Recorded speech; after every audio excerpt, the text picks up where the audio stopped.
This video is just going to provide some detail in regards to the recent law change in Tasmania surrounding prong collars. The video you're about to see was part of the 10 minutes we were allowed to present to Parliament 2 days before the bill came into law. My name is Ben Barnes and I own and operate Huon Valley Canine, a dog training company based in the Huon Valley. I've been professionally training dogs for over 13 years. During that time, I've worked in the Royal Australian Air Force as a military working dog handler, with the Special Air Service and many police agencies across Australia. I've worked with a number of dogs in these organisations that are currently protecting the community. Most days, I help train Tasmanian dog owners to solve a number of challenging behaviours, such as wildlife killing, reactivity, aggression, and livestock chasing. We are very successful at what we do, and the majority of our clients come through word-of-mouth recommendations. The results that we get has built our reputation as being cost-effective, ethical, and results-driven. This reputation and many happy customers have been a key part in our success as a business. Unfortunately, I now find myself having to defend the methods and tools that I use because organisations such as the RSPCA and the Australian Veterinary Association and force-free trainers are using lies, emotional rhetoric, and pseudo-science to attempt to outlaw one of the most gentle ways to safely train dogs. At various stages of the process of banning these collars, I have been ignored as a relevant stakeholder to the bill. Dating back to August 2021, I have attempted to get in touch with the Animal Welfare Advisory Committee, relevant ministers and decision makers to demonstrate and discuss how pinch collars help dog owners save dogs' lives. I've been consistently ignored instead. They have taken advice from supposed stakeholders that do not train dogs, have never used prong collars, and unnecessarily kill and medicate dogs that we can help rehabilitate with the use of these collars. Further to this, the process did not include a risk impact statement, which is a huge detriment to healthy competition in Tasmania's dog training industry. The reality is that pinch collars are often used by some of the most vulnerable people in our community. Some of my clients are elderly, terminally ill, in wheelchairs, or disabled, and need to use these collars to safely manage their dogs whilst out in public. A lot of the time, these clients have come from force-free trainers with which they have spent many months of time and hundreds, if not thousands of dollars, having minimal results. The ban on these tools will see a diminished quality of life for both them and their dogs. The bill does not take into account the impact that this ban will have on Tasmanian people or their dogs. In this clip, we see a young 8-month-old dog being a perfectly normal and healthy predator wanting to chase and catch chickens. This is normal behaviour that can, and often does, develop into dangerous behaviour if not stopped with training. This dog has gone through our 3-week training program. This is the typical results from our training. This same dog can now be trusted to reliably listen off-leash in public and has been trained appropriately to not display this predatory aggression. This is just one example of over 100 videos showing the results we get. As you can see, the unwanted behaviour has stopped and we have a happy, relaxed and safe dog that is no longer a danger to itself, its owner, other animals or the public. We would not have such a successful business if the dogs we trained were not happy and engaged.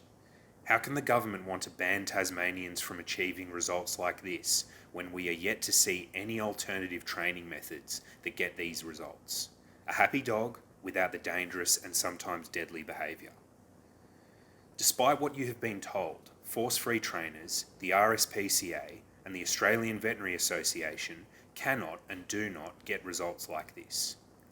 We have been ignored and shut out of the process because they do not want you to see this reality, as it is direct proof that they are lying. These training methods are effective, humane, and lead to a better quality of life for dogs. They also cannot produce results such as this and often condemn dogs to a life on sedatives, medication, a restricted life on leash, or will sometimes go as far as euthanasia to fix common problems like this. I'm disgusted that after having helped thousands of dogs and owners with results similar to that you have just seen, I am forced to defend my reputation and business from being labelled as cruel by organisations such as the RSPCA, which continues to needlessly kill over 1,000 dogs every year. I challenge the trainers and organisations in support of the ban of these pinch collars to show their results in stopping behaviours like this. Where are their results? Why can't they do what we can do? Why do so many of their clients come to us? And where is the proof that force-free training can produce results you have just seen? The reality is they can't. If they could, I would be a force-free trainer. But the reality of the animal world is that you can only get so far with food and affection. As I mentioned, I have over 100 videos showing results such as this, and I happily show anyone interested exactly how we get these results using tools such as pinch collars. I'm more than willing to explain how pinch collars can be used to save dogs' lives and stop them from needing to suffer due to lies and propaganda by organisations that don't or can't train dogs. There is not one complaint of cruelty in relation to the use of prong collars in Tasmania, and zero evidence they cause harm. Please ask yourself, would a university-educated military veteran who has dedicated their working life to training dogs have a thriving business helping people with their dog's behaviour if they were using tools that were cruel and didn't work? We would be happy to discuss sensible and fair regulation of these collars to avoid them being misused, and hope that we can be included fairly in the process due to the evidence you have just seen. We hope to prove to you how these collars work and how they can save lives. Thank you for the opportunity to present to you today, and I am now happy to answer any questions that you may have regarding these collars or their use in Tasmania.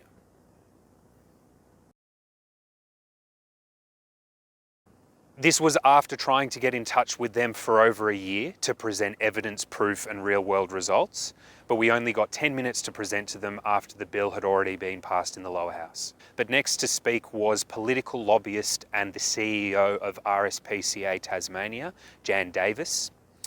As has been apparent for over a year through this entire process, Jan, whilst giving information to Parliament and being filmed, lied by saying that the RSPCA does not euthanise dogs due to their behaviour. The reality is that over the 2,500 dogs they killed last financial year, 67% of those dogs were killed because of their behaviour.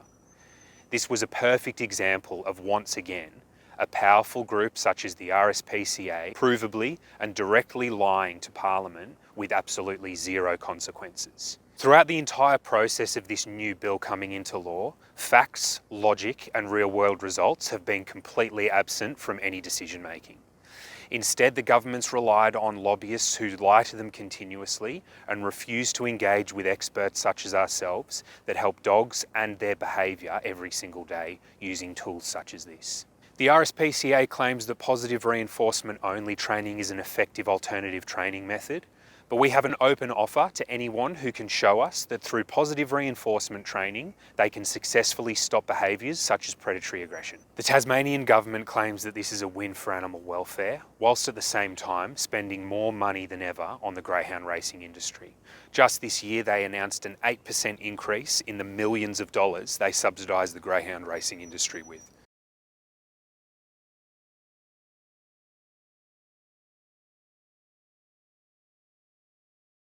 One of the most important factors to consider in this decision-making process is that the clear majority of public submissions the government received did not want this ban to go ahead. Instead, they placed more weight with lobbyist groups which repeatedly lied to them and can show absolutely no evidence of misuse or cruelty using these tools. On top of this, another important factor to consider is that there was no regulatory impact statement done, which is an important part of the democratic process to make sure that these laws don't unfairly target individuals or businesses. Regardless of your opinion on prong collars, the fact that the government can pass laws based on lies, no evidence, and unfactual information should be extremely concerning to every Australian. I wish a lot of these politicians could listen in on the tearful conversations we've had to have with many clients who, despite loving their dogs, training them ethically and getting real-world results, are now forced to choose between staying safe and in control of their dog in public or breaking the law. Trying to be involved in this process for over a year, it's been extremely depressing to see how facts, logic and scientific evidence have been completely taken out of this decision making.